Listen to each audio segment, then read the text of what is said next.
Part 2. The Horror. The Horror. So the creators of this film went with the theme of humans wanting to learn about where they come from, and as a result they're punished for their hubris. That's what Ridley Scott says anyway. Why? You don't have to be a genius to see that sci-fi today is mostly just an excuse to give action heroes laser guns and fight alien monsters. So when a respectable filmmaker comes along and says he's making a science fiction movie about humans discovering their maker, it's like a breath of fresh air. So why did it have to end up like this?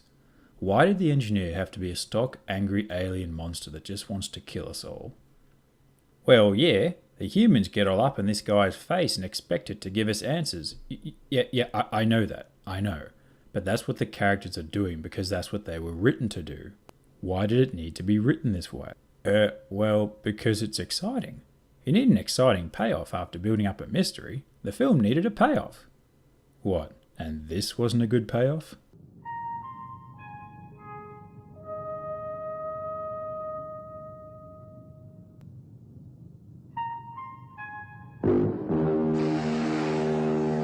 By the time David woke this alien up, this movie had mostly lost me.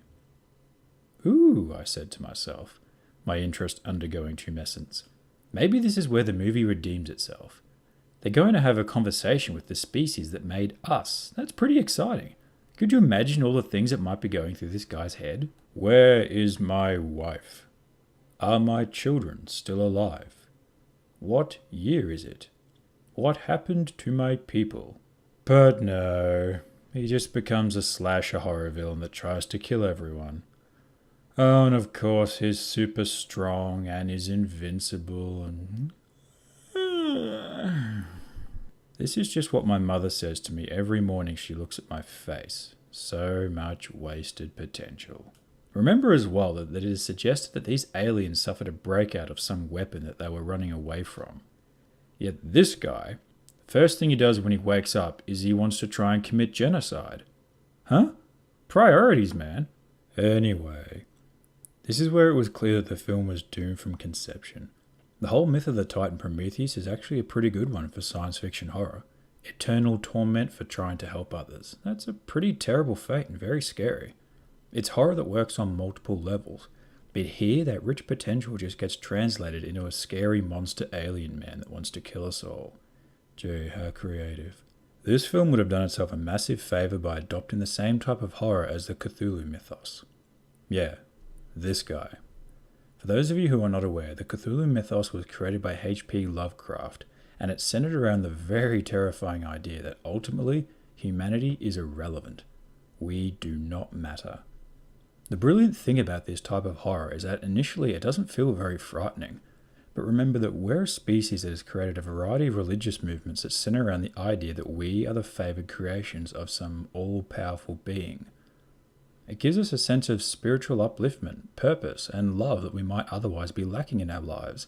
Even as children, many of us were secretly terrified of our parents turning around and telling us, "You were a mistake, and we don't love you." In fact, this idea is even toyed with in what I thought was the best scene of the whole film.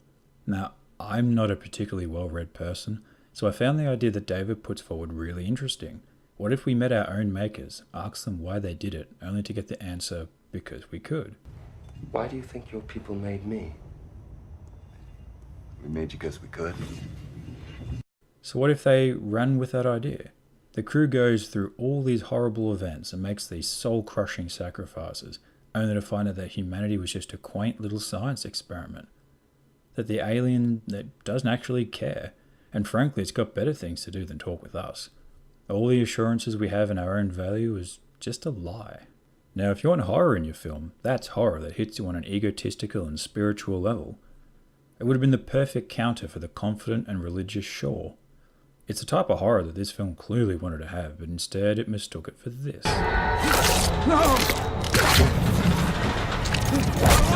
Number 3. The environment and sets. I really love the opening shot of Prometheus, but like many of other things in this film, it just reminded me of what could have been. For the first few minutes, we're treated to a sweeping montage of cold and beautiful environments that are just rich for the beginning of life. For a film that was actually about discovering human origins and learning about the value of our species, it had set the tone really well. cold and beautiful, harsh yet rewarding. Once again, this was used in the original Alien film.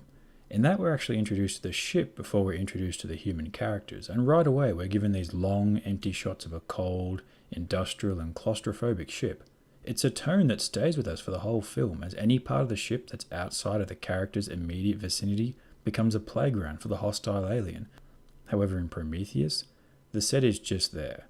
Almost everything looks the same, and the environment is never really used to elicit any type of tone or feeling in the audience. It has its creepy moments, sure, but it lacks the character of the Nostromo in Alien. Never once in the original Alien does something like a silicon storm have to be used to give some sense of urgency, while in Prometheus, that's the only way the writer could think of to add some tension to the exploration scenes. Oh, look out, it's a big nasty storm. Pfft. I'm surprised they didn't CGI a skull on this thing. Oh, fuck you. Look, to get what I'm saying, let's compare two scenes towards the end of both films. This is Alien, when Ripley hears the screams of her compatriots as they're getting killed by the xenomorph in another part of the ship.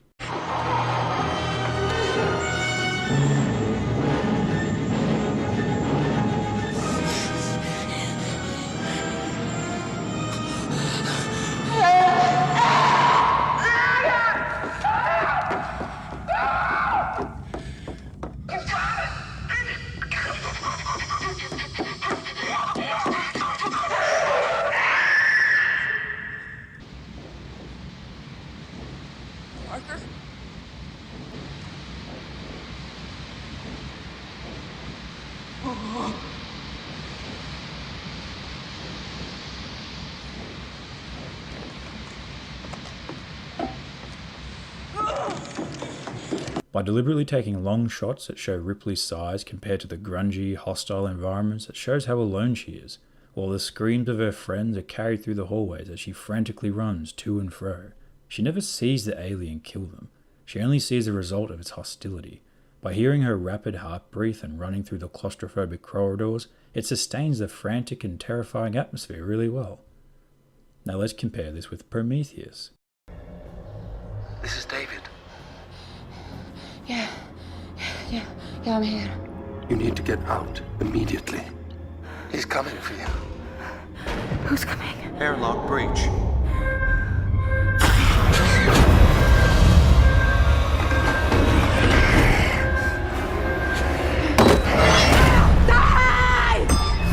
Oh, he opens a door and he walks through it. Gee, how exciting. All these things like piles of alien corpses, decapitated aliens, and terrified holograms, these could have been used so much better, but what little atmosphere they generate is just funneled towards jump scares. In the original Alien, the suspense was just as frightening as the xenomorph itself. But here, jump scare. Them is long gone, right? Jump scare.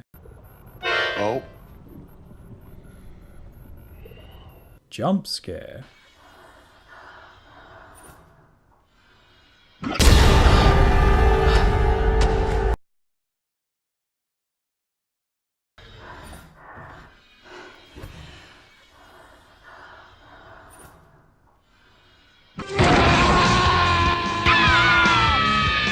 Open wide, kids, because I'm gonna grape you in the mouth! Even the technology wasn't beyond mutilation. This film is supposed to be set before Alien, with its chunky retro-industrial technology, green and black computer monitors, and grimy environments, and that was a beautiful thing about the sets in that film. The ship and technology are their own character. The spacesuits look all chunky and grimy, places that are supposed to be comforting are still cold and unwelcoming. The word for everything I'm talking about is atmosphere, and this is something Alien had in spades. Ultimately, the xenomorph was just some guy in a flimsy rubber suit, but put that suit within an unwelcoming environment like this, and the atmosphere created is terrifying. It's masterfully done, really. And while Prometheus at least tried to replicate some look of the original film, everything is too clean and too sterile. It's all in too good working order. It was just the background rather than an environment with character. In fact, the only time they actually tried to give any part of the setting its own character was... Number 4. That fucking headroom.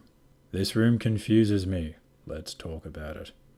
So, you're the engineers. If dialogue is to be believed, this planet serves as a weapons testing ground for biological weapons that result in consequences so terrifying that you've been seen running away from whatever those results were. And they put it out here in the middle of nowhere because they're not stupid enough to make weapons of mass destruction on their own doorstep. That's what all that shit is in those vases. It got out. It turned on them. The end.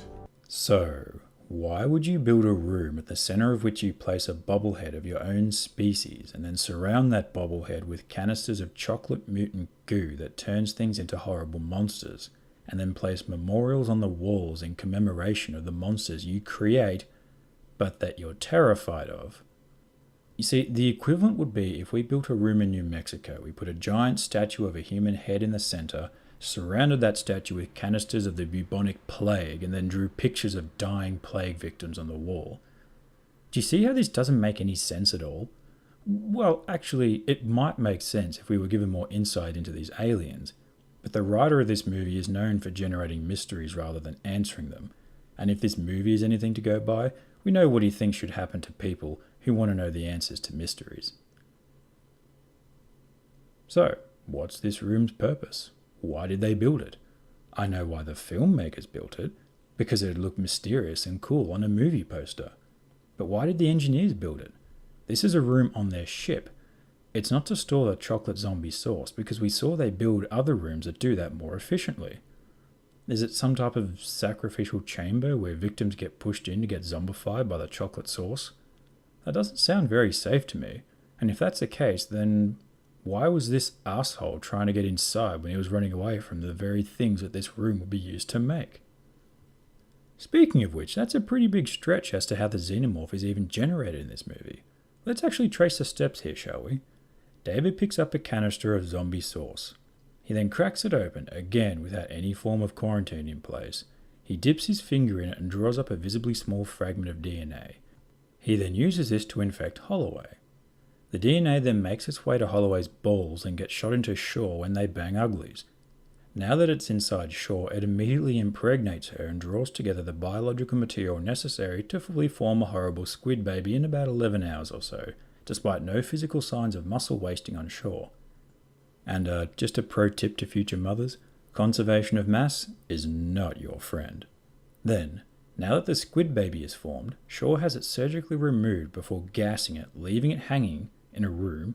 Then, despite having nothing to eat and no access to biological material necessary to add on muscle mass, the squid baby goes from being the size of a football to being the size of a fucking car, before it attacks the engineer, rapes his face, and impregnates him and then shrivels and dies. An hour later, a xenomorph crawls out of the engineer's tummy, and it's now doomed to die alone. Those are the steps necessary to go from... to... Wow, movie. That is a lot to buy. Wait, no, actually, that's not right. Because we see what happens when humans get directly exposed to this stuff. They turn into chocolate-powered super zombies. So how would they impregnate anyone to give birth to the squid to rape someone else and then impregnate them with the xenomorph eggs? I don't think this guy impregnated anyone. Oh, maybe he did off screen. Oh, I don't want to think about it. Do you see how this is really confusing? I have no idea what this room is for. And this gunky stuff, what does it do? In some cases it turns you into a hyper zombie, and in others it gives you a vagina for a face that lays eggs in people. And on top of this all, despite being terrified of this stuff that they've made, the engineers make memorials out of it, as if to celebrate the whole process and what becomes of it. Huh? Why? Son of a bitch. Oh, actually wait. I know what this all is. Of course, we've been going about this all the wrong way. Think about it. They're making their own chemicals in the basement, weird fungal growths about the place, running through corridors, sleeping for ages. This is a frat house. It's an alien frat house. Like every other night, they decided to get hosed and start up their kick-ass sound system here.